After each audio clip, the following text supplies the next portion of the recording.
Maraming salamat po sa pagtangkilik ng ating video. Hinihikayat ko po kayong mag-like and subscribe para ma-update kayo sa susunod na nakabanata. Tara at umpisahan na natin. Dahil doon, inutusan ni Hendrik na arestuhin si Gerald. Hindi nagtagal, nakita ni Gerald na nasa loob ng isang secret room kasama si Hendrik. Sabihin mo sa akin, Gerald. May nalalaman ka bang mga secret techniques para maalis ang sinaunang witchcraft? Malamig na tinanong ni Hendrik. Mga secret technique? Paano ko naman malalaman ang mga bagay na iyon? Kung tutuusin, ang mga ganoong teknik ay tinuturo lamang sa mga taong nasa loob ng Holy Witchcraft, hindi ba? Kaswal na sumagot ni Gerald habang nakatingin kay Hendrik. Itigil mo na ang kakaarte mo sa harap ko. Aminin ko na gumamit ako ng isang sikreto at sinaunang teknik ng witchcraft sa katawan ni Chester noon pa man, nilalason ng witchcraft na iyon ang puso ng isang tao. Ang kanilang mga kilos ay magiging kakaiba na parang isang baliw. Pagkatapos ng mahabang panahon, ang taong iyon ay mamamatay sa kabaliwan. Swerte ako na natutunan ko ang secret technique na iyon. Di bale, nung nakita ko ulit si Chester kanina, parang natanggal yung pangkukulam na inilagay ko sa kanya. Nagkaroon siya ng malay tao, pero kahit papaano ay natutuwa akong napatay pa rin siya ng matandang babae sa isang suntok. Kung hindi, ang lahat ng mga plano ay mapupunta sa wala. Sabi ni Hendrik habang nakatitig kay Gerald. Hinila niya ang kwelyo ni Gerald at sinabi, bilisan mo at sabihin mo ang totoo. Kung hindi ikaw ang nakakaalam nito, may iba pa ba sa inyo ang eksperto pagdating sa secret ancient techniques? Sa katunayan, may napansin na kakaiba si Gerald kay Chester noong na-corner niya ito sa kagubatan. Pagkatapos niyang gamitin ang kanyang kakayahan sa pagbabasa ng isip kay Chester, napagtanto niya na hindi isang masanab tao si Chester. Patuloy na nagsisi at inaamin pa ni Chester ang kanyang mga kasalanan. Kasabay nito, napansin ni Gerald ang isang inner demonyo sa loob na gustong kumawala sa kanyang katawan. Kakaiba ang kutob niya dito. Naisip niya na may kaugnayan ang kanyang mga trauma sa pagkabata kung bakit meron siyang matinding damdamin o emosyon, ngunit nararamdaman ni Gerald na masyadong kakaiba ang ugali ni Chester. Napagtanto ni Gerald noon na ginamitan siya ng heart-devouring witchcraft. Nagbibigay ng lason ang tekniko na ito at pwede itong ilagay sa anumang parte ng katawan ng tao. Hindi malalaman ng kahit sinumang tao na hindi eksperto doon na ang isang tao ay nakulam ng ganitong uri ng witchcraft. Gayunpaman, itinuro at ipinasa ni Finlay ang lahat ng kanyang kakayahan kay Gerald noon pa man. Dahil dito, may tuturing na isang eksperto na si Gerald sa mga lason dahil kanyang legitimate na pagsasanay. Pagkatapos ng insidenteng iyon, nakakita si Gerald ng pagkakataon na alisin ang lason sa katawan ni Chester. Gayunpaman, hindi niya ito sinabi kay Chester dahil gusto lang niyang sabihin sa kanya ang tungkol dito kapag magaling na siya. Iyon ang dahilan kung bakit mabuti ang trato niya kay Chester. Kung hindi dahil sa lason, sana ay simple at mabait ang personalidad ni Chester. Ngunit walang saysay na isipin ang lahat ng ito ngayon. Wala na ngayon si Chester. Namatay siya dahil kay Gerald at si Hendrik ang nag-set up sa kanya. Habang iniisip niya ito, lumingon si Gerald para tingnan ng masama ang mga mata ni Hendrik at makikita sa kanyang mga mata ang matinding layunin na gustong pumatay. Tinanggihan mong sagutin ang tanong ko at ngayon ay pinandidilatan mo pa ako ng mga mata. Bahala ka. Marami akong paraan para mapasalita ang isang walang kwentang tao na tulad mo.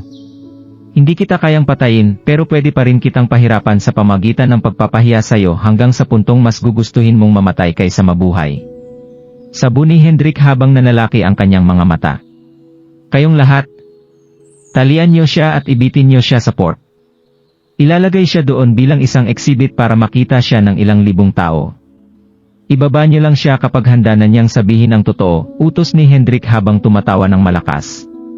Mabilis na sumunod ang mga kalalakihan at si Gerald naman ay nakahiga sa lupa habang sinisimulan siyang talian ng mga tauhan ni Hendrik. Pagkatapos nito ay tinali ng mga kalalakihan si Gerald na nakabitin sa port para makita siya ng lahat. Tulad ng sinabi ni Hendrik, walang katapusang bilang ng mga tao ang biglang napatitig sa kanya at patuloy na pinag-usapan ang kasalukuyang kalagayan ni Gerald. Oh God, hindi ba Mark Crawford ayon? Anong nangyayari? Paano siya napunta sa nakakaawang kalagayan? Well, sigurado akong narinig mo na ngayon kung gaano karumaldumal ang Internal Committee ng Holy Witchcraft, tama ba? Si Mark Crawford ang nagbunyag ng kanilang mga kasinungalingan at siya ang naglantad sa kanila. Dahil sa kanyang mga ginawa, nagbago ang kanilang Young Lord at dineklara niya ang kanyang pag-alis sa Holy Witchcraft. Simula noon, kinuha ni Mer Crawford ang young lord para magtrabaho sa kanya. Hindi nagkulang si Mer Crawford ng mga proyektong nakabatay sa ekonomiya para sa pamilyang Yonwick. At nagkusa pa nga siya na mag-invest at magsimula ng ilang development project sa Montholm Island. Masasabi mo na si Mer Crawford ay isang mabuting tao basta sa lahat ng nagawa niya, paliwanag ng isang dumaan. Kahit pa positibo ang tingin nila sa kanya, walang sinuman sa kanila ang nilakasan ang kanilang mga salita habang pinag-uusapan nila si Gerald. Kung tutuusin, may 2 guardians sa Holy Witchcraft ang nagbabantay kay Gerald at alam ng lahat na ang mga mula sa angkan na iyon ay mahusay sa witchcraft at madali nila itong magagamit para pumatay ng iba. Alam nila na ang pagtatangka na iligtas siya ay paniguradong magdudulot ng problema, marami sa mga naglalakad ang pinili na manatili pa rin doon. Para sa kanila, mas mabuting samahan nila siya sa mga susunod na pangyayari dahil hindi rin naman nila siya aktibong matulungan. Sa mga oras na iyon, isang kotse ang dahan-dahang dumaan sa lugar. Miss Quina, tumingin ka doon. Si Mer Crawford. Sabi ng gulat na driver nang makita kung sino ang nakabitin sa port. Nang marinig iyon, agad niyang ibinaba ang mga bintana ng sasakyan para tingnan ang mga nangyayari. Sobra siyang nalungkot nang makita niya si Gerald sa ganoong kalagayan. Kahit na sobra siyang natutukso na ibaba si Gerald sa sandaling ito, patuloy niyang pinaalalahanan ang kanyang sarili na perpekto ang sitwasyon para gumana ang kanyang plano.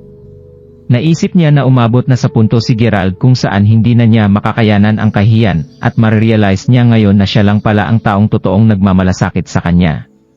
Sa puntong iyon, siguradong pipiliin niyang lumapit kay Quina at humihingi ng tulong. Para matupad ang kanyang plano, alam niyang kailangan niyang tiisin ang sakit na nararamdaman niya kahit na ito ay masyadong mahirap para sa kanya.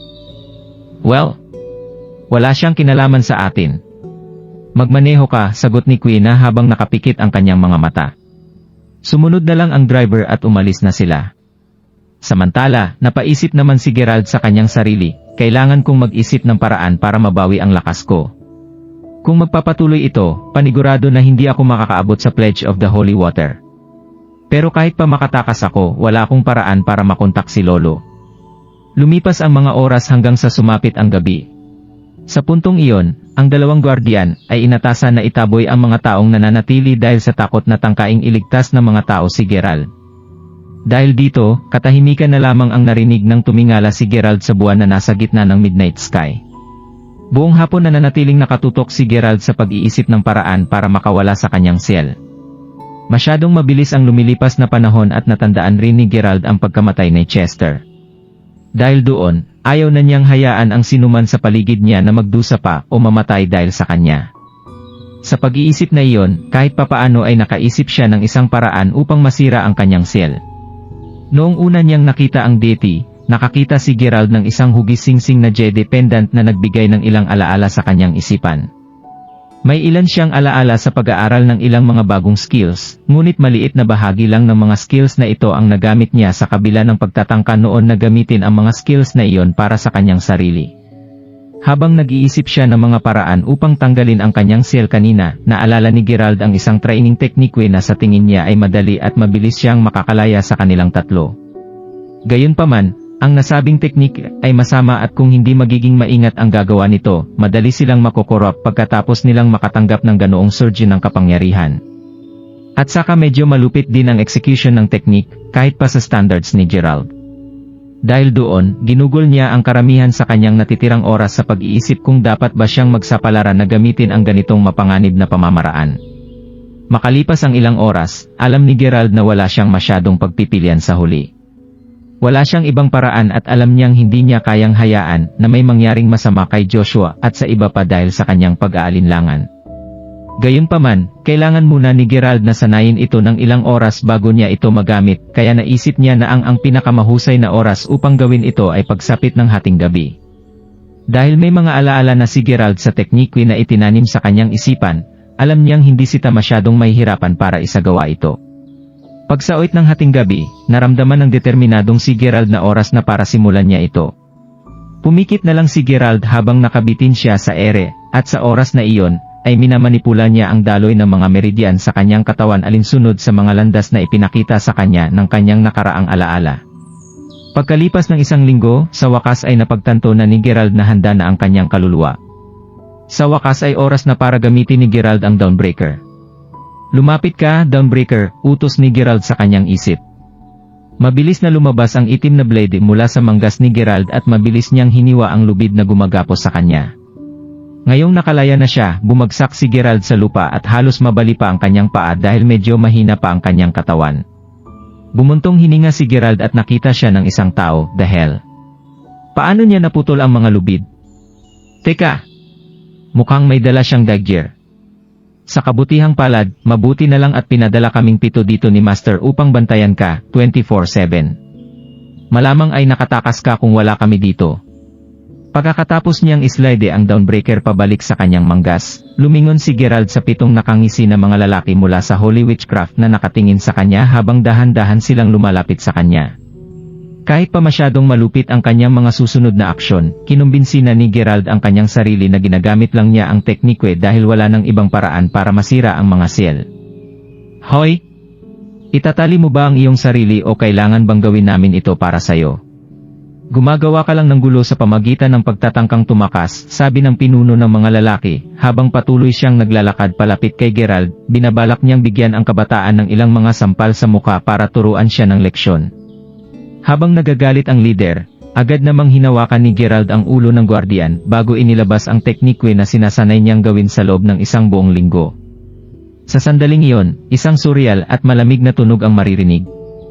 Sa lalong madaling panahon, umalingaw-ngaw ang mga masasakit na hiyawan ng sakit ng mga guardian. Para naman sa 6 na iba pang mga guardian, may isang napakalaking puwersa ang humihigop sa katawan ng kanilang leader na naging sanhi ng mabilis na pagkunot ng kanyang katawan habang ang kanyang mga pisngi ay bumagsak na ang kanyang maputlang mukha ngayon ay parang bungo na. Hindi nagtagal ay naging purplish black ang balat ng leader nila habang patuloy itong nanginginig hanggang sa abo na lang ang natitira.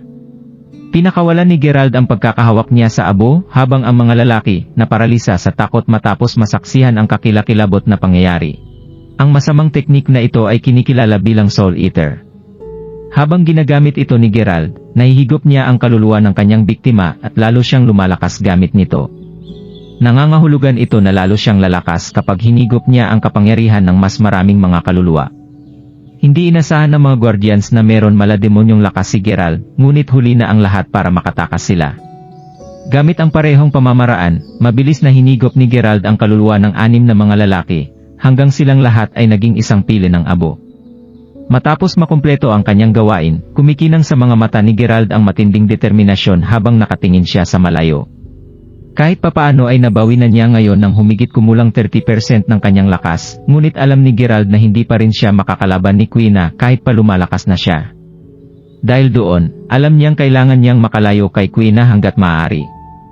Kung tutuusin, ang priority niya ngayon ay mahanap pa rin ang aktwal na babaeng nakaputi. Ngunit sigurado si Gerald na hindi ito magiging madali dahil may supernatural power si Quina. Matapos itong pag-isipan ng mabuti, nagdesisyon siyang hanapin si Master Ghost para makakuha ng isa pang future reading mula sa kanya. Kung tutuusin, lahat ng naging reading ni Master Ghost ay nagkatotoo.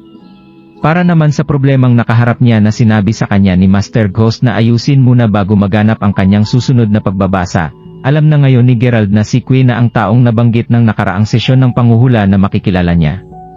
Panigurado na makapagbibigay si Master Ghost ng lead para sa kanyang susunod na hakbang dahil sa kanyang taglay na lakas. Dibal, dapat kong iligtas muna si Lord Fenderson at ang iba pa bago ako umalis.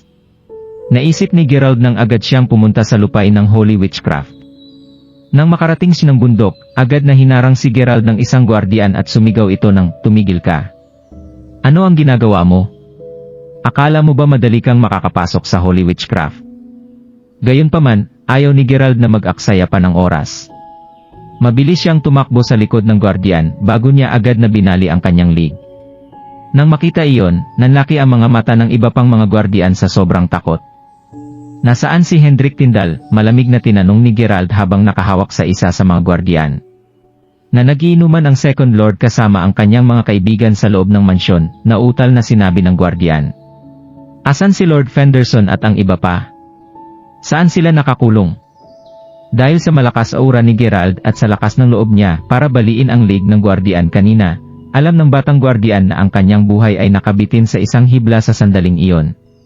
"Sasabihin ko sa iyo ang totoo, pero bilang kapalit, huwag mo akong patayin. Sige. Samantala, naglalaro ng baraha si Hendrik kasama ang ilan niyang mga kaibigan sa loob ng mansyon. Sa buong buhay niya, ang lalaki ay may 3 bagay na pinakamamahal niya. Maliban sa kanyang obsession sa ancient witchcraft, mahilig din si Hendrik sa mga magagandang babae, paglalaro ng mahjong at pati na rin ng mga baraha. Gustong-gusto niya ang kapanapanabik na kapaligiran kapag naglalaro siya ng mahjong at mga baraha. Dahil doon, ginawa niyang mahjong at cards room ang kanyang kwarto. Siyempre, mayroon din siyang lugar sa gitna ng kwarto na partikular na itinalaga para sa ilang magaganda, malalanding babae na sumayaw habang nakikipaglaro siya sa kanyang mga kaibigan. Si Hendrik ay kasalukuyang komportable at nakatuon ang buong isip niya sa kapaligiran. Hindi nagtagal, umalingaw-ngaw ang malakas na slam ng isang pinto at napukaw ang atensyon ng marami dahil dito. Mula sa kanyang kinaupuan, nakita ni Hendrik ang isang binata na naglalakad papasok sa kwarto bilang isang katulong na nakahawak sa balikat ng binata at sinusubukan siya nitong pigilan. Gayunpaman, malinaw na nabigo ang katulong sa kanyang pagtatangka dahil hinila siya papasok ng kwarto ng binata. Nang makalapit ang binata, hindi na iwasang ni Hendrik na magulat nang mapagtanto niya kung sino talaga ang binata. Si Gerald ang taong iyon. Ikaw pala ang walang kwentang basura. Hindi ko inasahan na makakatakas ka. Talagang pumunta ka talaga dito para mamatay. Sabi Hendrik bago siya nagpatuloy sa kanyang laro ng baraha. Nakipaglaban na siya kay Gerald noon kaya alam niyang hindi masyadong malakas si Gerald gaya ng inilarawan sa kanya ng iba. Iyon din ang dahilan kung bakit wala siyang pakialam sa kanya. Hindi tumigil ang kanyang mga kaibigan sa kanilang laro nang makita nila na hindi nagpapatinag si Hendrik. Halatang biro lang ang pakikitungo nilang lahat kay Gerald. Siya ba ang sikat na, Mark Crawford? Inakala ko pa naman na siya ay isang makapangyarihang tao. Isa lang pala siyang bata. Ha? Ngumisi ang isa sa mga lalaking nakikipaglaro kay Hendrik. Kasunod nito, isang binata na may maputlang kutis na nakatayo sa likod ni Hendrik mula kanina pa ang biglang nagsalita, ito pala ang taong pumatay sa iyong lord. Ang galing pala. Plano ko pa naman na pumunta sa port para tingnan ang kaawa-awang sitwasyon, alam mo. Hindi ko inasahan na nakatakas siya at naisipan niya pa talagang ipakita ang sarili niya sa harap natin. Hayaan mo muna akong pabagsakin siya bago mo siya harapin pa.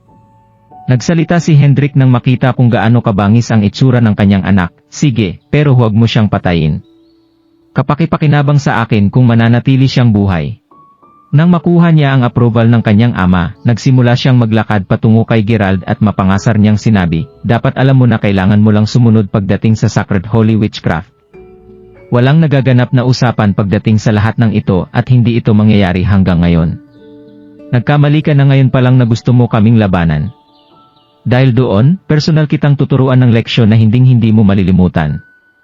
Tignan natin kung may masasabi ka pa sa tatay ko kapag tapos na ako sayo. Pagkatapos ng napakalakas na tawanan ay sumugod siya patungo kay Gerald. Ngunit si Gerald ay mas mabilis kaysa sa kanya. Mabilis niyang hinawakan ang ulo ng binata bago niya agad na pinunit ang kanyang katawan. Nanlaki ang mga mata ng mga taong nandoon at hindi sila makapaniwala nang lumabas ang napakaraming dugo mula sa pugot na katawan ng binata hanggang sa bumagsak ito sa lupa. Aano, sigaw ni Hendrik nang inihagis ni Gerald ang ulo ng kanyang anak sa gilid, nanatili pa rin ang hindi makapaniwalang ekspresyon nito. Sa sandaling iyon, walang sinuman sa mesa ang nangahas na kumilos dahil sa kanilang matinding pagkabigla. Kahit si Hendrik ay natakot, nabalisa, at nasaktan sa biglaang pagbabago ng mga pangyayari. Hindi nagtagal ay bumalik na sa katinuan ang kanyang isipan at pagkatapos ay nanginginig siyang tumayo sa sandaling iyon. Binalot siya ng matinding pagkabalisa at matinding sakit mula sa nadurog niyang puso habang siya ay sumisigaw, "Anak ko." Talagang hindi niya inaasahan na si Gerald ay naging napakalakas. Gayunpaman, huli na para sa mga pagsisisi ngayon. Pinatay na ni Gerald ang kanyang nag-iisang anak. Napuno ng malakas na hiyawan ang buong kwarto nang tuluyang umalis ang mga nagsasayaw na babae dahil sa takot nang makita nila ang pangyayari at mabilis silang tumakbo para makaalis doon. Maging ang katulong na pinigilan si Gerald na makapasok ay agad na tumalikod para tumakbo matapos masaksihan ang nakakatakot na lakas ni Gerald. Sa kasamaang palad, nakakailang hakbang pa lang siya nang maramdaman niya ang kamay ni Gerald na nakahawak sa kanya. Takot ang huling emosyon na naramdaman niya nang huminga ng malalim si Gerald. Sa oras na iyon, naramdaman ng katulong na parang sumabog ang kanyang katawan sa milyon-milyong maliliit piraso. Habang nakatayo pa rin siya sa kinatatayuan niya, Ang iba naman ay natakot habang may kakaibang pulang ambon na nagsimulang tumulo mula sa bawat butas ng kanyang katawan. Doon nagtatapos ang atake ni Gerald at ang katawan ng batang katulong ay tila sinipsip ng tuyo, at siya ngayon ay isang lantang itim na bangkay. Nakakakilabot ang kanyang kalupitan. Dahil sa takot sa lahat ng ito, na-trigger naman ang fight or flight instinct ng mga taong naroroon. Takbo! Kailangan nilang makaalis sa lugar na ito. Iyon lamang ang nasa isip ng mga kalaro ni Hendrik. Alam nilang lahat na narito si Gerald para maghiganti kay Hendrik, at kahit na siya ay isang mabuting kaibigan na nakakalaro nila ng baraha, imposible na mananatili sila para mamatay ng kasama niya dito ngayon, lalo na't nakita nila ang kalunos-lunos na pagkamatay ng katulong at ng anak ni Hendrik. Mabilis na tumakbo ang mga kalalakihan sa lahat ng direksyon, ngunit walang kwenta ang kanilang pagsisikap na makatakas. Kung tutuusin, binalak na ni Gerald na patayin lahat ng naririto ngayong gabi. Ngunit makakapaghintay iyon. Tutal, nakatayo na ngayon sa harapan niya ang pumatay kay Chester. Lumingon siya para tingnan ang taong pumatay kay Chester na nakatayo sa harapan niya, at naalala ni Gerald ang kalungkutan at pagkakasala na naramdaman niya sa pagkamatay ni Chester. Hindi niya malilimutan na namatay siya para iligtas si Gerald. Kahit pa walang kinalaman ang mga tao sa kwarto sa pagkamatay ni Chester, gusto lang ni Gerald na mamatay silang lahat dito ngayon kasama si Hendrik. Wala ni isa sa kanila ang makakaalis ng buhay ngayong gabi. Sa sandaling iyon, pinakawalan ni Gerald ang Dawnbreaker. Mabilis na tumakbo ang mga taong naroroon, ngunit ang Dawnbreaker ay mas mabilis. Bago pa man makalapit ang sinuman sa kanila sa pintuan, isa-isang bumagsak ang mga pugot na ulo sa lupa at sumunod rin ang kanilang mga katawan. Kanina ay napuno si Hendrik ng parehong galit at hinanakit matapos masaksihan ang pagpatay sa kanyang anak, ngunit ngayon ay napalitan ito ng matinding gulat na humantong sa panginginig ng kanyang katawan nang makita niya ang pagkamatay ng kanyang mga kaibigan. Ang taong nakatayo sa harapan niya ngayon ay hindi isang ordinaryong tao. Siya ay isang Diyos ng kamatayan. Isang Diyos ng kamatayan na hindi man lang kumurap o mag-isip ng 2 beses bago siya pumatay. At ang kanyang aura, nakakatakot ang aura na kanyang ipinalabas. Nararamdaman ng mga tao na may paparating na sakuna sa pressure mula sa aura ni Gerald. Dahil doon, ang sinumang matinong tao ay susuko na lamang sa ilalim ng kanyang nakakatakot na presensya.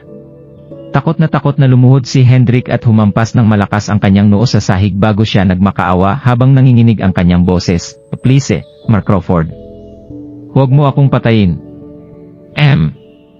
Hindi ko magagawa iyon. Pero hindi ba nabanggit mo na mahilig ka sa ancient witchcraft techniques?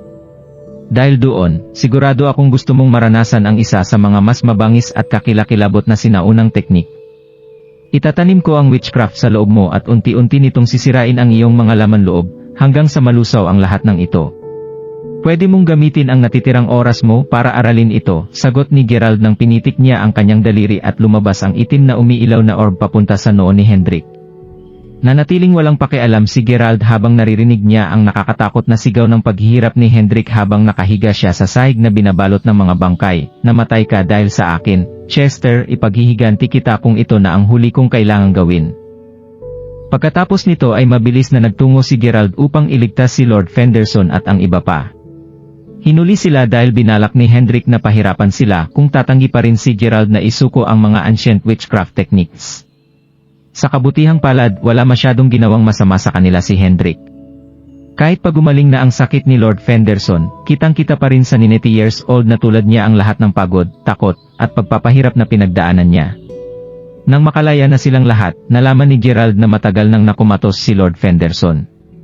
Habang paalis na sila sa mansyon, hindi napigilan ng pagod na si Joshua na magtanong, speaking of which, aalis ka na ba pagkatapos nito? Saan ka pupunta sa susunod? Hahanapin ko si Master Ghost. Hindi ako pwedeng magpatuloy na manatili sa Montcalm Island. Huwag kang mag-alala, sisiguraduhin kong utusan ang ilan sa mga gwardiya ng aking pamilya para ligtas kayong dalhin sa Salford Province, sagot ni Gerald at makikita sa kanyang mga mata ang kawalan ng pag-asa. Masyado pang malakas si Quina para kalabanin niya ngayon. Kung hindi siya makakatakas kaagad, madali siyang mabibitag ng babaeng iyon. Alam ni Gerald na hindi na siya magkakaroon ng pagkakataong ipagpatuloy ang paghahanap kay Mila at sa kanyang second uncle kung mabibihag siya. Upang maiwasan yon, kailangan ni Gerald na makaalis kaagad sa lugar na ito. Kuya, Natutukso si Joshua na sabihin kay Gerald na gusto niyang sumama, ngunit pakiramdam niya ay magiging pabigat lang siya kay Gerald pagkatapos niya itong pag-isipan ng maigi, kaya hindi na niya tinapos ang kanyang pangungusap. Tinapik ni Gerald ang balikat ni Joshua at sinabi, "Alam ko kung ano ang gusto mong sabihin, pero may kailangan pa rin akong gawin. Si Lord Fenderson at Mindy ay nangangailangan ng iyong paggamot. Gagawa ako ng paraan para mapalaya si Jasmine. Sa ngayon, kailangan niyo munang umalis sa lugar na ito. Panigurado na maglalaan ako ng ilang oras para puntahan si Mindy at si Lord Fenderson." Nang marinig iyon, tumango lang si Joshua bago niya sinabing, "Sige. Mag-iingat ka sa lahat ng gagawin mo, Senyor." "Oo. Paalam muna sa ngayon." "Mag-ingat kayo," sagot ni Gerald bago tumalikod at mabilis na tumakbo papunta sa gubat. Sa isang iglap, nawala na si Gerald sa paningin ni Joshua. Samantala, nagbubuhos si Jasmine ng isang tasa ng ginseng tea sa Yonwick Manor. Pagkatapos ay inilagay niya ito sa isang mesa sa sala bago siya tumingin sa kama. Nakaupo dito si Quina na nagmumuni-muni habang nakapikit ang kanyang mga mata. Gusto sanang patayin ni Quina si Jasmine noong una, ngunit natuwa si Quina sa babae nang marinig niya ang mga opinyon nito. Kahit hindi siya nagsasalita, talagang umaasa si Quina na si Jasmine ay mananatili sa tabi niya habang lumilipas ang panahon. Sapat na sa kanya ang simpleng pakikipag-usap kay Jasmine kapag nalulungkot o nahihirapan si Quina. Si Jasmine naman ay hindi maiwasang makiramay kay Quina. Kahit pa alam niyang hindi mabuting tao si Quina. Bilang isang babae, nauunawaan ni Jasmine ang sakit na mahalin ang isang taong hindi mo makasama. Kung tutuusin, ganoon din ang nararamdaman niya kay Gerald. Alam nilang dalawa ang pakiramdam na mahalin ang isang tao na hindi nila kailanman makukuha. Habang iniisip ito ni Jasmine, biglang bumukas ang mga mata ni Quina at tumayo siya habang sumisigaw, nakatakas siya. "Ano? Sino ang nakatakas?" tanong ni Jasmine. "Sino pa ba?" "Si Gerald ang tinutukoy ko." "Siyempre," sagot ni Quina habang makikita sa mukha niya ang pagkalito. Naalala niya na siya mismo ang nagsil ng meridian ni Gerald. Kaya paano niya natanggal ang holy witchcraft nang wala ang kanyang inner strength? Habang iniisip niya ito, napagtanto niya na masyado niyang minaliit si Gerald. "Tinatanggi mo na hindi ikaw siya, pero pareho kayo ng lakas na pinapamalas," naisip ni Quina sa kanyang sarili. Nang marinig iyon, naramdaman naman ni Jasmine ang isang mabigat na pasanin sa kanyang puso. Nang makita iyon, lumingon si Quina kay Jasmine na may tagumpay ng ngiti bago niya sinabing, "Huwag ka munang maging masaya. Hindi agad siya makakatakas sa mga kamay ko. Hindi niya kayang gawin ito. Hindi ko hahayaan na makalaya siya hanggang sa mapasa akin siya." Pagkasabi nito ay agad siyang lumabas ng kwarto at mabilis siyang nawala. Kasalukuyan naman na tumatakas si Gerald sa ilalim ng dagat pagkatapos niyang umalis sa isla sa tulong ng water repellent stone. Pagkatapos ng kanyang matagumpay na pagtakas sa Montolm Island, agad na tinahak ni Gerald ang siyepat patungo sa Langburn Mountain sa Halimark City. Gayunpaman, hindi nagtagal bago niya nalaman na may nakakaramdam ng kanyang aura. Nabigo siyang tanggalin ang taong sumusunod sa kanya. Kalooban ba talaga ng Diyos na hindi ko na mahanap si Mila at si second uncle, nag-aalalang naisip ni Gerald. Anong uri ng napakalakas na supernatural powers ang tinataglay ni Quina? Naisip ni Gerald na siya lang siguro ang isa pang totoong top master na nakilala ni Gerald bukod kay Finlay. Nakakakilabot. Sa kabila ng napakaraming mga pagsubok na lalaban sa kanya, si Gerald ay nagtiyaga, kusang loob na inubos ang kaunting lakas na natitira sa kanya hanggat mayroon pa rin siyang isang kislap ng pag-asa na natitira sa kanya. Bandang 3 o'clock ng madaling araw nang tuluyang dumating si Gerald sa paanan ng Mount Langburn. Sa oras na iyon, mas malapit na rin ang pakiramdam ng taong sumusunod sa kanya gamit ang kanyang aura kaysa dati. Alam ni Gerald na maabutan niya ito sa lalong madaling panahon kung patuloy niyang babagalan ang bawat galaw niya, kaya agad na nagsimulang umakyat si Gerald sa bundok. Gayunpaman, hindi siya makapaniwala sa kanyang nakita sa sandaling makatapak siya sa Langburn Church. Walang laman ang buong simbahan. Dahil maalikabok ang lugar, naisip ni Gerald na matagal nang lumikas sa gusali ang mga taong dumadalo dito. Ayaw ni Gerald na sumuko nang hindi nagsisimulang maghanap, kaya sinimulan niyang maghanap ng anumang bakas para lang madagdagan ang kanyang kaalaman. Sa kanyang pagkadismaya, wala na siyang nahanap na ibang tao dito bukod sa kanya. Bakit ganito, sabi ni Gerald sa kanyang sarili, medyo naliligaw at nalilito siya habang nakatayo sa kwarto sa likod kung saan siya minsang dinala ni Ghost. Ang kanyang kasalukuyang sitwasyon ay katulad ng kung saan siya ay nakapagsimula ng apoy pagkatapos ng maraming pagsubok. Gayunpaman, bago pa man mapainit ang kanyang sarili, may nagbuhos ng malamig na tubig sa ibabaw nito. Sa madaling salita, pagkatapos ng napakaraming pinagdaanan, ito ay isang visualization ng matinding pagkabigo ni Gerald. Ang pinakanagulat pa rin kay Gerald ay nang malaman niyang umalis na lamang si Ghost at ang iba pa. Ano ang rason kung bakit sila umalis? Sa sandaling iyon, biglang may narinig na parang bata na boses na sumisigaw, "Gerald! Gerald!" Agad namang naging alerto si Gerald at napagtanto niyang nagmumula sa sala ang boses na tumatawag sa kanyang pangalan. Gayunpaman, kahit na sinuri niya ang lugar gamit ang kanyang isip, hindi niya makita ang anumang anyo ng buhay kahit saan. "Gerald! Gerald!" Inulit ng malambot at parang bata na boses nang marinig ang squeaking sound na parang tunog ng umaandar na gulong. Sa pagkamangha ni Gerald, nakita niya ang isang maluwag na wooden plank na biglang nagsimulang gumalaw. Makalipas ang ilang segundo, isang maliit na robot na mukhang gawa sa isang tangkay ng bambo, ang dahan-dahang lumapit sa kanya. Kahit pagawa ito sa kawayan, ang robot na ito ay may kakaibang itsura na kahawig ng isang buhay na 5 years old na batang babae na may 2 braids. Ang mga mata nito ay kumikinang na berde at tumingin ito kay Gerald bago niya sinabing, "Gerald. Ano? Sa wakas nandito ka na. Matagal na akong naghihintay sa'yo, kaya malapit na akong maubusan ng battery," sagot ng maliit na robot. "Ano? Hinihintay mo ako?" "May malay ka talaga," nagtatakang tinanong ni Gerald. "O naman. Si Master Ghost ang nag-iwan sa akin dito para hintayin ka. Ako ang kanyang pinaka-espesyal at misteryosong ginawa. Sa katunayan, mas matalino pa ako kumpara sa karamihan ng mga komputer. Pwede mo akong tawaging Zenny. Masaya akong makilala ka, Zenny. Basta sinabi mo, sa tingin ko na hinulaan na ni Master Ghost na pupunta ako dito. Meron ba siyang message para sa akin?" tanong ni Gerald. "Oo. Sa huling pagbisita mo, hiniling ni Master Ghost na hulaan ang iyong kapalaran. Pero dahil tinanggihan mo ang kanyang alok, hindi pwedeng pilitin ni Master Ghost ang kanyang reading para sa'yo. Dahil doon, palihim na nagsagawa si Master Ghost ng reading para sa iyong kapalaran sa pamagitan ng paggamit ng 9 Dragons Divination Technique sa gamit ang palm print na naiwan mo. Matapos malaman ang lahat ng mangyayari, napagtanto niya na ang susunod na mangyayari ay malamang na makakaapekto sa buhay ng hindi bababa sa 100 tao sa loob ng simbahan.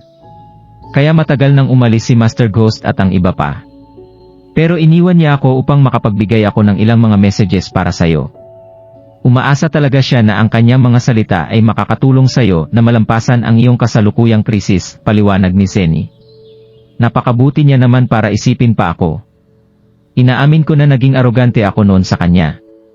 Pero kahit pa, ano ang gustong sabihin sa akin ni Master Ghost, Zenny? Sinabi ni Master Ghost na hindi ka dapat magalit o mabalisa kahit pa nararamdaman mong nakatrap ka, dahil ito lang ang iyong kapalaran, Gerald. Idinagdag din niya na ang iyong kapalaran ay hindi matatapos sa loob ng 1 araw, at hindi mo rin malulutas ang sagot na hinahanap mo sa iyong puso sa loob ng maikling panahon. Ang lahat ng ito ay hindi may iwasan, kaya ang magagawa mo lang ay harapin ang lahat ng iyong mga hadlang ng buong tapang," paliwanag ni Zenny. Tumango lang si Gerald nang marinig niya iyon.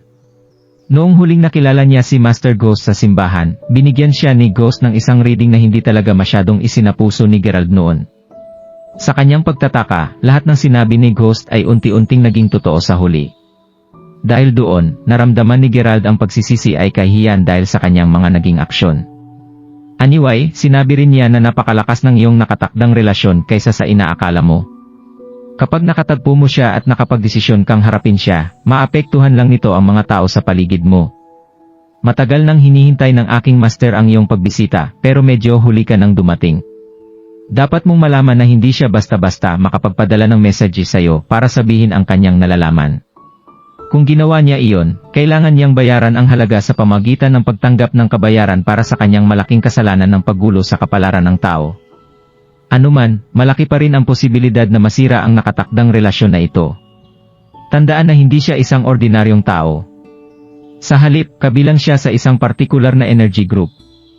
Totoong napakalakas niya, pero mayroon siyang nakamamatay na kahinaan kung saan ang kanyang aura at destiny ay nababawasan sa pagitan ng 10th at 15th day ng bawat buwan. Dahil nanghihina siya sa panahong iyon, iyon ang iyong pinakamahusay na pagkakataon at oras para harapin siya. Muling tumango si Gerald at siniguro niyang isulat ang lahat ng sinabi ni Senny. Kahit pa nanghihina siya sa pagitan ng mga panahong iyon, napansin ko na hindi siya kayang kalabanin ng inner strength ko, sagot ni Gerald habang nakasimangot. Malamang hindi. Ang iyong inner strength ay hindi pa dumaan sa heavenly baptism. Para sa iyong kaalaman, ang ordinaryong inner strength ay hindi nagtataglay ng functional aspect at yin energy mula sa langit. Kaya kahit pa napakalakas ng iyong inner strength, wala pa rin itong silbi laban sa kanya, dahil ang kanyang inner strength ay binubuo ng righteous yin energy mula sa langit. Isang bagay na hindi kailanman maikukumpara ng ordinaryong inner strength. Pagkatapos ay idinagdag ni Senny, para maisagawa ang baptism of heaven sa'yo, kailangan mo munang maghanap ng isang bato na tinatawag na circumcise. Kapag nahanap mo na ito, kakailanganin mong hawakan ito gamit ang iyong dalawang kamay para makuha ang essence ng araw at buwan. Malaki ang maitutulong sa iyo ng bato at sa lalong madaling panahon, ang iyong inner strength ay makakaranas ng malaking pagbabago. Circumcise. O, ang circumcise ay isang espiritual na bato na ginawa ng langit at lupa. Nakatago ito sa malalim na kabundukan at naabsorb nito ang essence mula sa langit at lupa, kaya totoong napakalakas nito. Sa katunayan, ito ang pinakamalakas na functional yin energy sa mundo.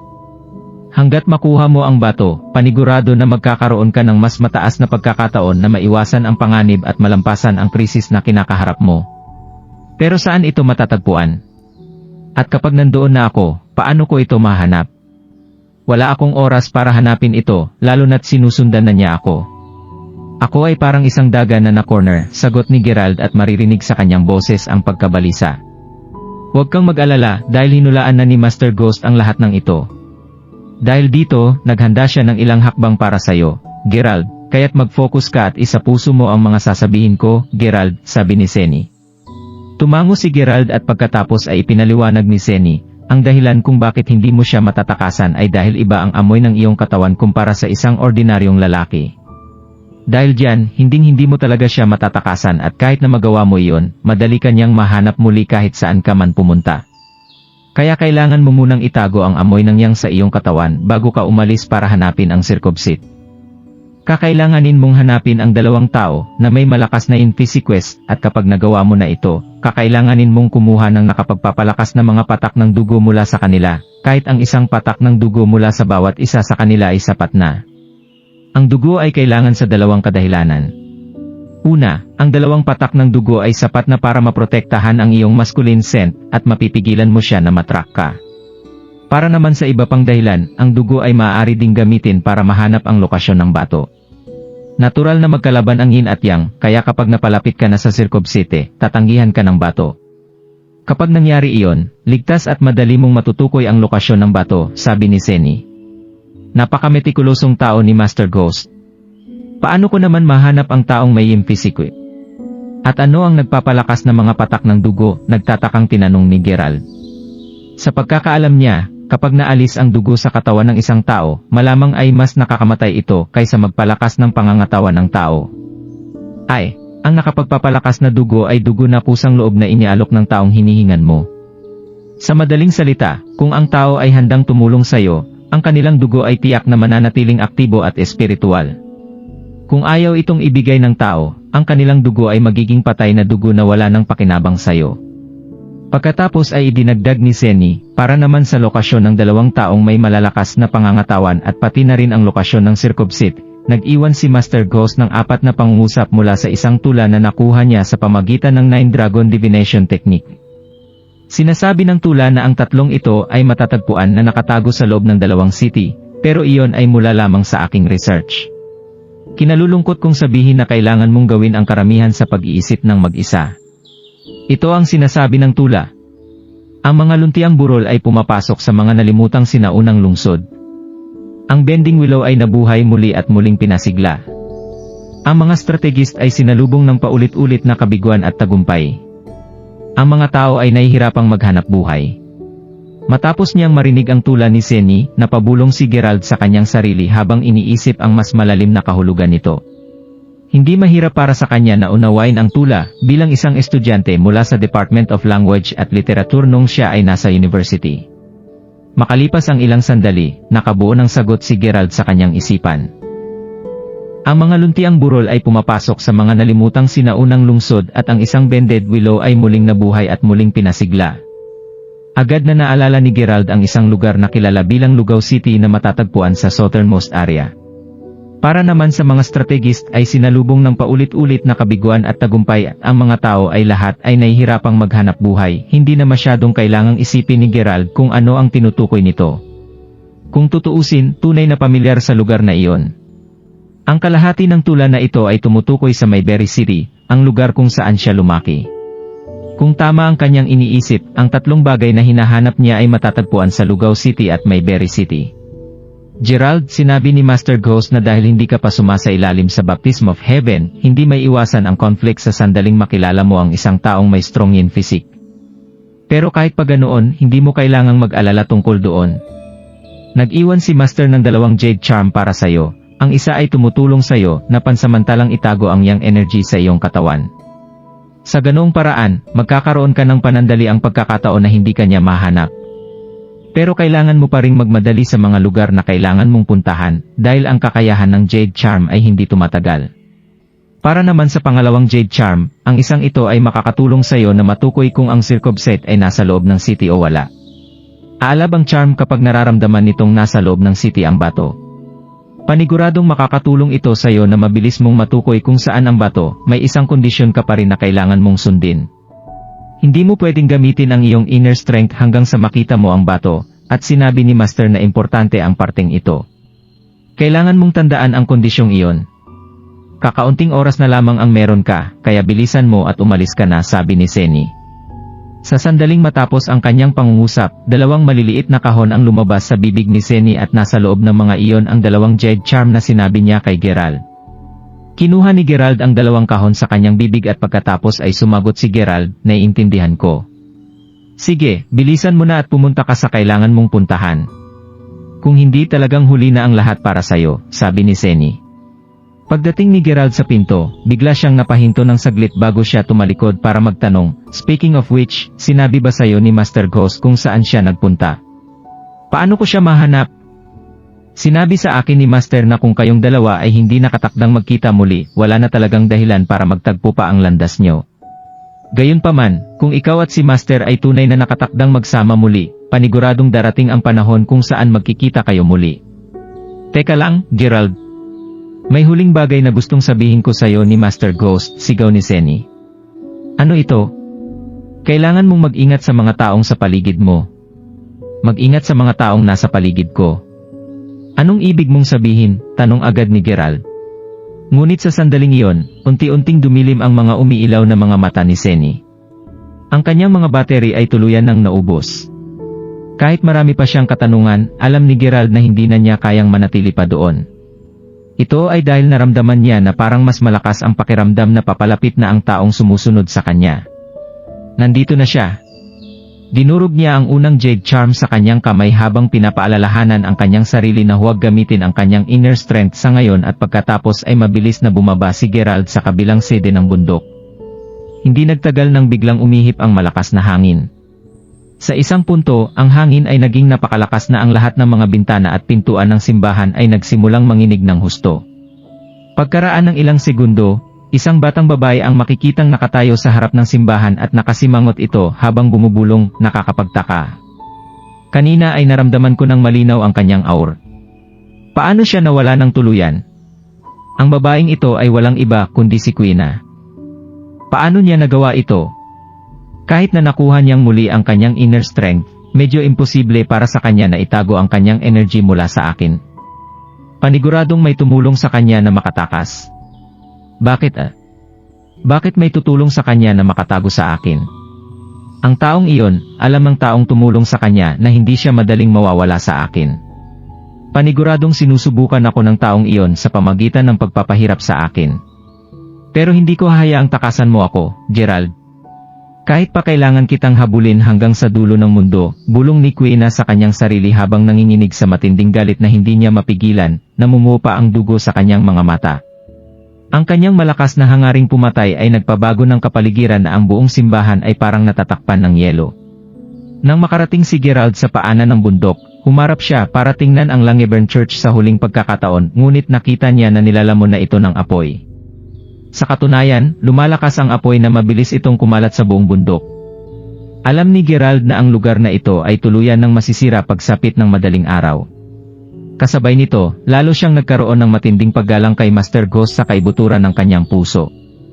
Kung tutuusin, ang lahat ng kanyang mga hula ay palaging nagkakatotoo.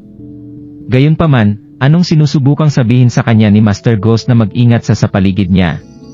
Kung ano man iyon, alam ni Gerald na hindi siya makakuha ng agarang sagot para doon kahit na maabala ang isip niya tungkol dito. Ayaw niya muna itong isipin, kaya ginamit na lang ni Gerald ang kadiliman ng gabi sa kanyang kalamangan habang tumatakbo siya hanggang sa daungan ng Halimark City. Malakas pa rin physically si Gerald kahit na hindi pinapayagan na gamitin ang kanyang inner strength. Makalipas ang ilang oras ay nakarating na siya sa daungan.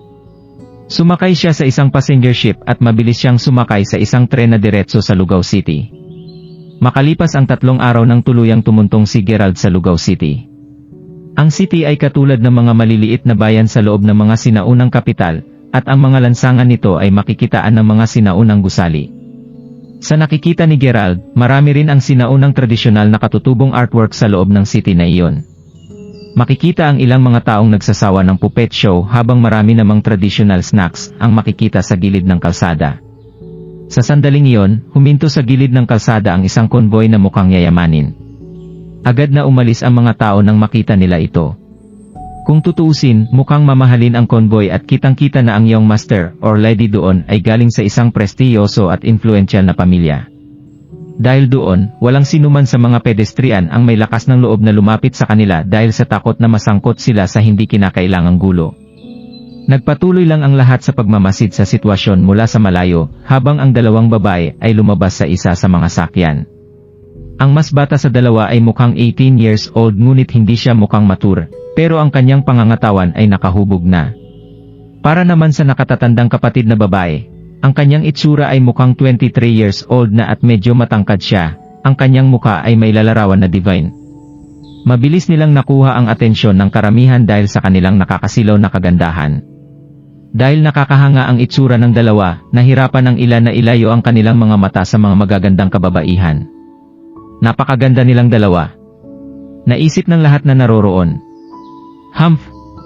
Kundri, tingnan mo. Nakakainis yung mga titig ng mga lalaking yun. Hindi natin ma-enjoy ang shopping natin kung ganyan, reklamo ng nakababatang kapatid na babae. Si Kundri ang nakatatandang kapatid na babae, mukha siyang mature at masinop kaysa sa kanyang nakababatang kapatid na babae. Mahinin ang kanyang ugali at maririnig ito sa kanyang pananalita, kahit hindi ka magsalita, walang makakapag-isip na pipi ka. Medyo mabigat ang loob ko, kamakailan lang kaya napagpasyahan kung isama ka sa shopping. Huwag mong pansinin ang kanilang mga titig at i-enjoy na lang natin ang ating shopping trip. Pagkatapos nito ay nagsuot ang 2 babae ng maskara bago siya naglakad patungo sa shopping area habang magkahawak kamay. Nakasunod sa likod ng 2 babae ang ilang bodyguards na binibigyang importansya ang mahigpit na proteksyon, binalabalaan ng mga tingin nila ang mga taong nakatitig sa dalawa. Dahil dito ay mabilis na binawi ng mga kalalakihang nakatingin ang kanilang mga tingin at tuluyan na silang lumayo. Mabilis na natapos ang panandaliang sensasyon na dinulot nila sa lugar na iyon at ang lahat ay nagpatuloy sa kanilang ginagawa kanina. Sa oras na iyon, lumabas si Gerald sa isang clothing shop. Nakasuot na siya ngayon ng isang simpleng set ng mga kaswal na damit at nagsimula siyang pumunta sa tabing kalsada para bumili ng sarili niyang merienda para lamanan ang kanyang tiyan. Kahit pa napakayaman ni Gerald, alam niyang niloloko niya ang sarili niya kung patuloy niyang ipapakita ang kanyang kayamanan dito. Kung tutusin, hindi siya ang uri ng tao na nag-i-enjoy sa marangyang lifestyle. Ang gusto lang ni Gerald noon pa man ay magkaroon ng ordinaryong buhay. Dahil nasa Lugao City na siya, kailangan na niyang simulan ang paghahanap ng mga taong may strongin physique. Sa pagkakaalam niya, kailangan niyang maglibot sa mga lugar kung saan maraming mga tao ang nagtitipon. Sa madaling salita, ang mga abalang lokasyon tulad ng mga train stations at mga commercial streets. Dahil doon, alam niya ngayon na ang magandang panahon para simulan ang kanyang paghahanap. Sa kanyang nakikita, isang buhay na lugar ang Lugao City at may nakita siyang ilang stalls na nagtitinda ng maliliit na pendant na dating pagmamay-ari ng mga ninuno ng mga nagtitinda. Ang ilan sa kanila ay nagbebenta ng mga radyo na nagmumula pa noong 1970. Habang tumitingin-tingin sa paligid, napansin ni Gerald ang ilang excited na mga tao ang nagkukumpulan sa isa sa mga stall. Kasunod nito, narinig niya ang isang boses na nagsasabing, "Sir, please. Kailangan ko ng pera para magamot ang aking anak na may sakit. Ang jedi na ito ay pinamana ng ilan sa aking mga ninuno. Kahit pa ibinigay ito sa akin ng nanay ko, wala talaga akong choice kundi ibenta ito. Ibinibenta ko ito ng $8,000. $8,000. Kahit pa malaki ang crowd, si Gerald ay may matalas at tumpak na pandinig kaya napapakinggan niya ng tumpak ang mga boses. Naramdaman niya na parang may mali, kaya mabilis siyang sumingit sa crowd upang makita kung ano ang nangyayari. "Ano? Sinasabi mo sa akin na ang sirang piraso ng jade na ito ay nagkakahalaga ng $8,000.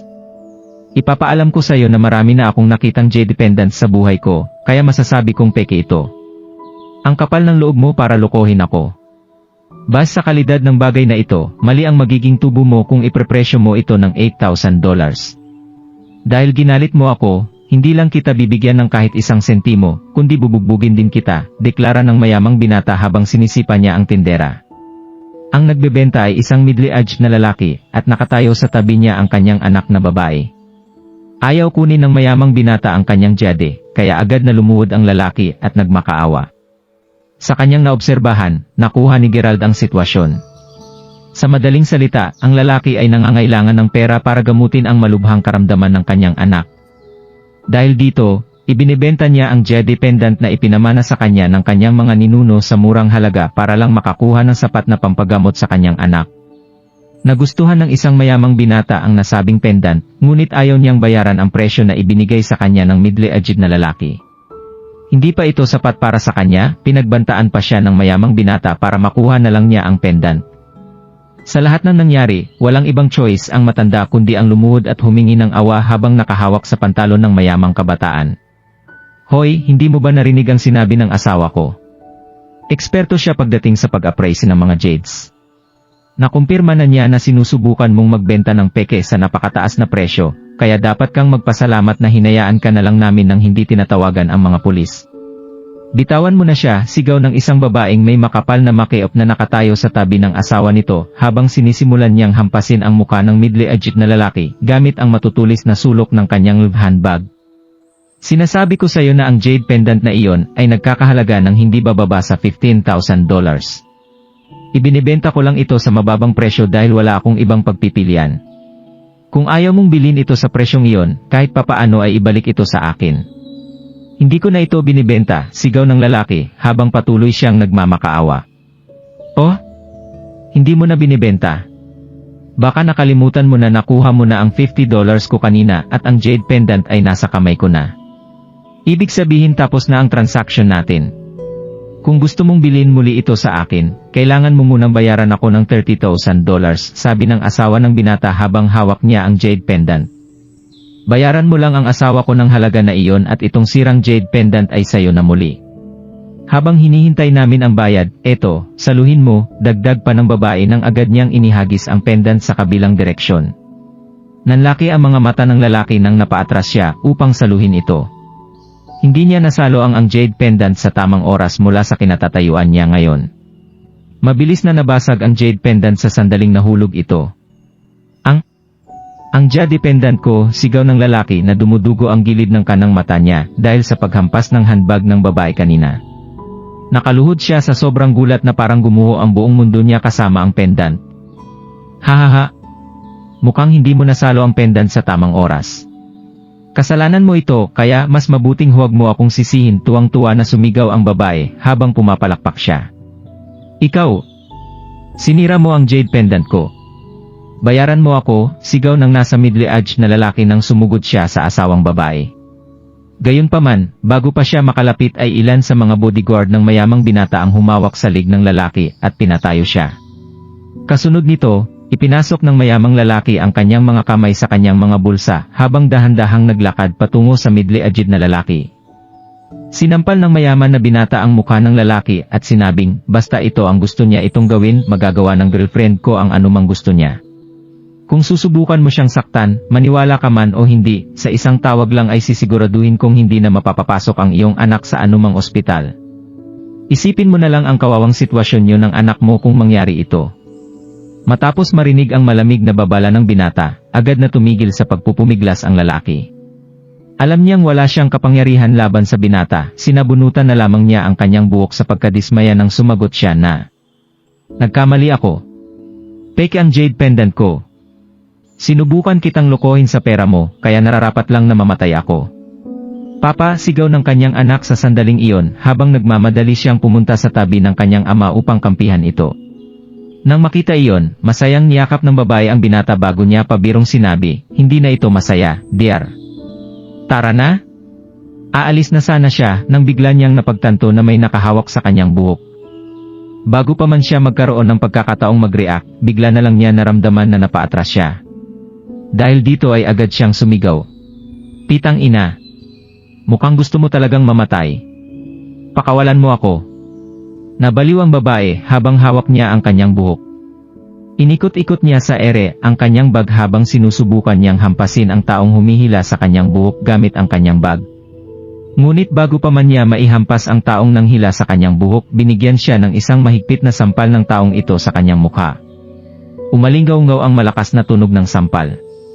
Naramdaman ng babae na parang umiikot ang kanyang mundo at naguguluhan ang utak niya pagkatapos niyang masampal.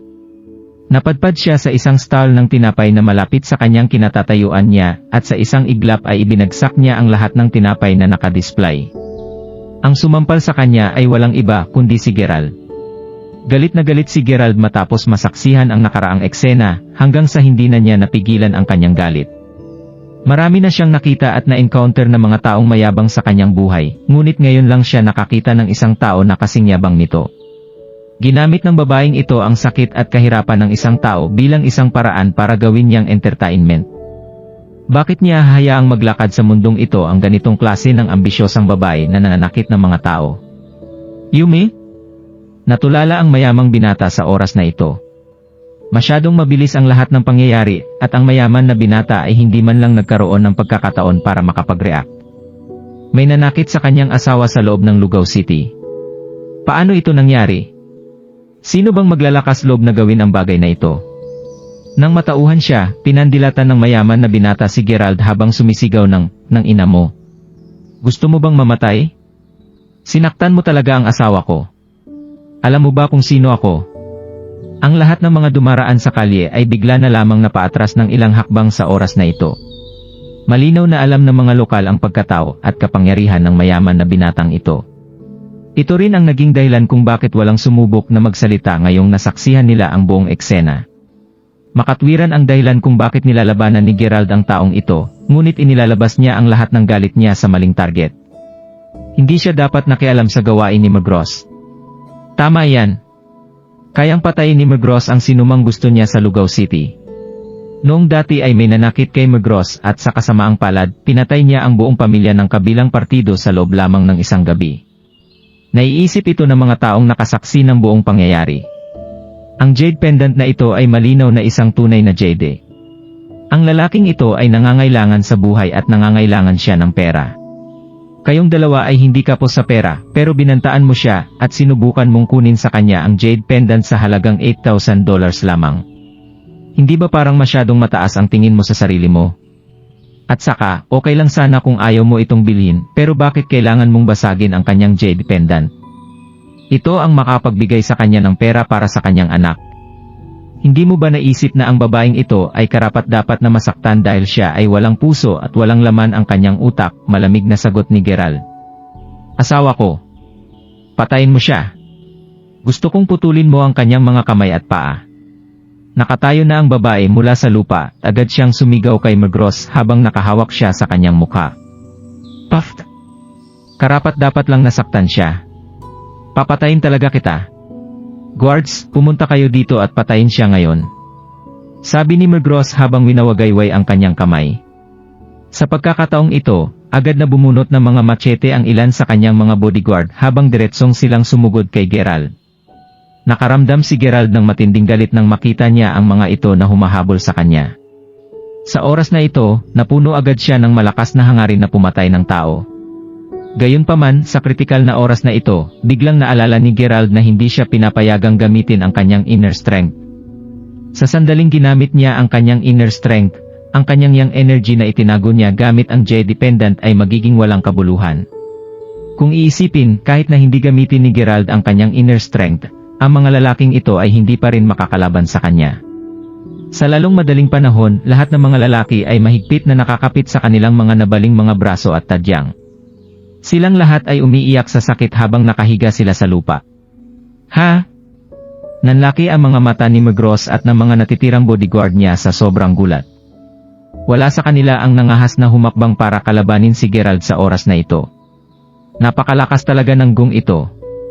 Nataranta si Migros nang makita niya si Gerald na naglalakad palapit sa kanya. Kaya naman, dali-dali siyang naglabas ng baril at direktang itinutok ito sa ulo ni Gerald. Bakit ka nanging alam? Papatayin kita kung susubukan mo pang lumapit sa akin. Sumigaw si Migros habang namumula ang kanyang mga mata. Naghiwa-hiwalay din ang pulutong ng mga tao habang nagsisigawan sila sa sobrang takot. Kung susubukan mo akong saktan, paniguradong pahihirapan ko ang buhay ng mag-ama, binalaan siya ni Migros. Huminga ng malalim si Gerald. Hindi mapakali ang kalakasan na nararamdaman niya. Napakadali lang para kay Gerald na labanan ang binata. Gagalaw lang ng kaunti si Gerald at ang ulo ng lalaking ito ay matatanggal hanggang sa gugulong ito sa lupa. Bukod dito, madali lang niyang papatayin ang kanyang buong pamilya. Ngunit hindi ito pwedeng gawin ni Gerald sa oras na ito. Kaya naman napabuntong hininga na lang si Gerald. Nakita ni Migros na huminto sa paggalaw si Gerald sa sandaling ito. Galit na galit si Migros. Bugbugin niyo siya. Sigaw ni Migros sa mga natitirang bodyguard na nasa likuran niya. Sumugod agad ang mga bodyguard sa isang iglap at tuluyan na sana nilang susugurin si Gerald para tatarin siya. Tumigil kayo. Biglang lumapit ang dalawang bodyguard na nakasuot ng itim at pinigilan ang mga kalalakihang sumusugod. Sino kayo? Sigaw ni Migros habang nakatingin sa kanila. Pamilyang Smith. Kaswal na sagot ng bodyguard. Ano? Kinilabutan si Migros habang nagmamadaling ibinaba ang kanyang baril. Nandito pala ang pamilyang Smith. Sabi ni Abner habang nakangiti sa kanila. Ang pamilyang Smith ay isa sa ilang pamilya na mas makapangyarihan at mas influential kumpara sa Gross family sa Lugao City. Kahit pa isang brutal na tao si Abner, alam din niya ang mga patakaran sa mundong ito at malinaw sa kanya kung paano sumunod sa mga tuntunin. Alam niyang may mga taong kaya niyang kalabanin, pero may mga taong hindi niya dapat galitin. Hindi mo pwedeng saktan ang lalaking ito at hindi mo rin pwedeng pahirapan ang mag-ama na ito. Ito ay dahil nasa ilalim sila ng proteksyon ng eldest young lady ng pamilyang Smith. Sabi ng mga bodyguard. Puff, ang eldest young lady ng pamilyang Smith. Ako ang. Malapit nang sumabog ang galit ng asawa ni Abner nang dahan-dahan siyang tumayo, ngunit agad siyang pinigilan ni Abner at binigyan siya ng tingin na nagbibigay ng babala. Sige. Dahil mula ito sa eldest young lady ng pamilyang Smith, ibibigay ng pamilyang Gross ang kanyang kahilingan. At saka, ilan lang itong mga asunggala. Hahayaan ko sila kung inutusan niya ako. Sabi ni Abner habang tumatango siya, ang kanyang ngiti ay napakalamig.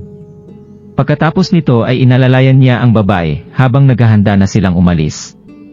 Gayunpaman, habang naglalakad sila palapit kay Gerald, bumulong si Abner, Kuya, mas mabuting mag-ingat ka.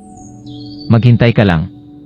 Darating ang araw na pababayarin kita sa mga ginawa mo. Pagkatapos nito ay umalis si Abner kasama ang kanyang asawa.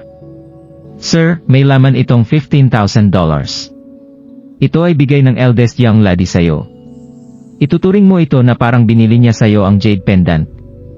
Inabot ng bodyguard ang isang kahon na may laman na $15,000 sa middle-aged na lalaki. Gamitin mo ang perang ito para gamutin ang sakit ng iyong anak. Hindi mo kailangang mag-alala tungkol kay Migros, hindi kanya guguluhin. Salamat. Sana pasalamatan mo si Miss Smith para sa kanyang kabaitan at awa sa amin. Naantig ang middle-aged na lalaki na parang handa na siyang lumuhod para magpasalamat, ngunit dali-dali siyang pinigilan ng bodyguard. Para naman kay Gerald, sobra siyang naantig sa kabaitan na ito at mayroon na siyang napakagandang impresyon sa eldest young lady ng pamilyang Smith. Sa oras na ito, mayroong dalawang dalaga na nakasuot ng maskara ang nakatingin sa eksenang ito mula sa malayo. Ang dalawang dalagang ito ay walang iba kundi ang dalawang magagandang babae sa kalye mula kanina. Dumating na ang convoy nila. Sa katunayan, hindi nila alam ang nangyari nang dumating si Kundry sa eksena kasama ang kanyang kapatid na babae. Nakita na lang nila na maraming mga tao ang mabilis na nagkalat at naghiwa-hiwalay. Nabigla sila na inilabas na pala ni Abner ang kanyang baril at direktang itinutok sa isang ordinaryong binata sa oras na iyon. Huminto siya sa isang paserbi upang magtanong tungkol sa sitwasyon, kaya nalaman nila ang pangkalahatang pangyayari kanina. Dahil dito ay agad na ipinadala ni Kundry ang kanyang mga bodyguard para pigilan si Abner. Kasalukuyan sila ngayong nasa present na pangyayari. Si Kundry ang tipo ng tao na may mabuting puso.